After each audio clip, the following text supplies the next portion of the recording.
को जय मसीह की। आज हम पढ़ेंगे उत्पत्ति उसके तीसरे अध्याय को कि मनुष्य के पापी हो जाने का वर्णन।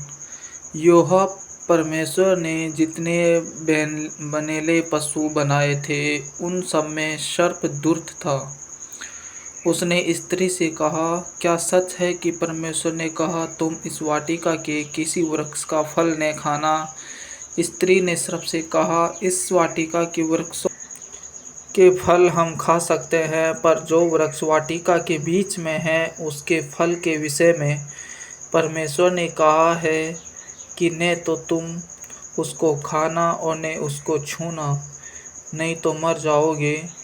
तब सर्प ने स्त्री से कहा, तुम निश्चय न मरोगे, वरन अब परमेश्वर आप जानता है कि जिस दिन तुम उसका फल खाओगे उसी दिन तुम्हारी आंखें खुल जाएंगी और तुम भले बुरे का ज्ञान पाकर परमेश्वर के तुल्य हो जाओगे। अतः जब स्त्री ने देखा कि उस वृक्ष का फल खाने के लिए अच्छा और देखने में मनभाऊ और बुद्धि देने के लिए चाहने योग्य भी है, तब उसने उसमें से तोड़कर खाया और अपने पति को भी दिया और उसने भी खाया। तब उन दोनों की आंखें खुल गई और उनको मालूम हुआ कि वे नंगे हैं। इसलिए उन्होंने अंजीर के पत्ते जोड़ जोड़ कर लंगोट बना लिए। तब यहोवा परमेश्वर जो दिन के ठंडे समय वाटिका में फिरता था, शब्द उनको सुनाई दिया। तब आदम और उसकी पत्नी वाटिका के वृक्षों के बीच यहोवा परमेश्वर से छिप गए। तब यहोवा परमेश्वर ने पुकार कर आदम से पूछा, तू कहाँ है? उसने कहा, मैं तेरा शब्द बारी में सुनकर डर गया, क्योंकि मैं नंगा था इसलिए छिप गया। उसने कहा, किसने तुझे बताया कि तू नंगा है? जिस वृक्ष का फल खाने को मैंने तुझे मना किया था, क्या तूने उसका फल खाया है? आदम ने कहा, जिस स्त्री को तूने मेरे संग रहने को दिया है उसी ने उस वृक्ष का फल मुझे दिया और मैंने खाया।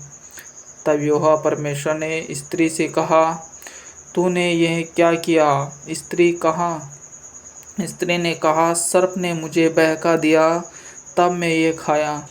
परमेश्वर का न्याय। तब यहोवा परमेश्वर ने सर्प से कहा, तूने ने जो यह किया है, इसलिए तू सब घरेलू पशुओं और सब बनेले पशुओं से अधिक शापित है। तू पेट के बल चले करेगा और जीवन भर मिट्टी चाटता रहेगा।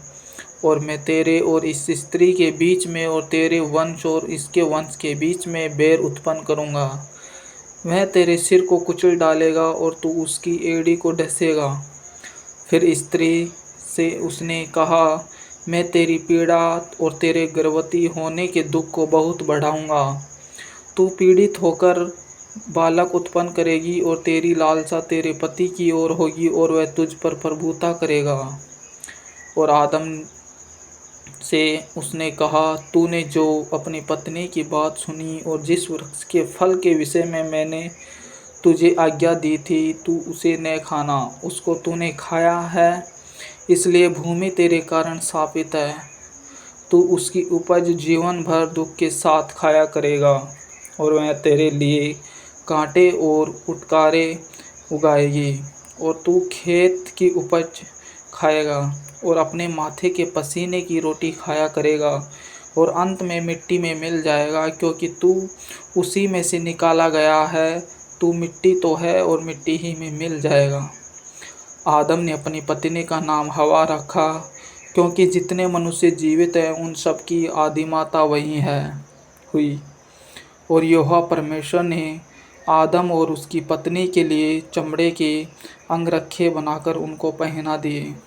वाटिका से निकाला जाना। फिर यहोवा परमेश्वर ने कहा, मनुष्य भले बुरे का ज्ञान पाकर हम में से एक के समान हो गया। इसलिए अब ऐसा न हो कि वह हाथ बढ़ाकर जीवन के वृक्ष का फल भी तोड़ ले के खा ले और सदा जीवित रहे।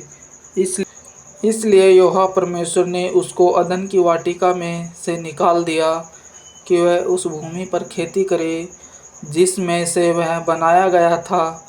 इसलिए आदम को उसने निकाल दिया और जीवन के वृक्ष के मार्ग का पहरा देने के लिए अदन की वाटिका के पूर्व की ओर करूबों को और चारों ओर घूमने वाली ज्वाला में तलवार को भी नियुक्त कर दिया। आमीन।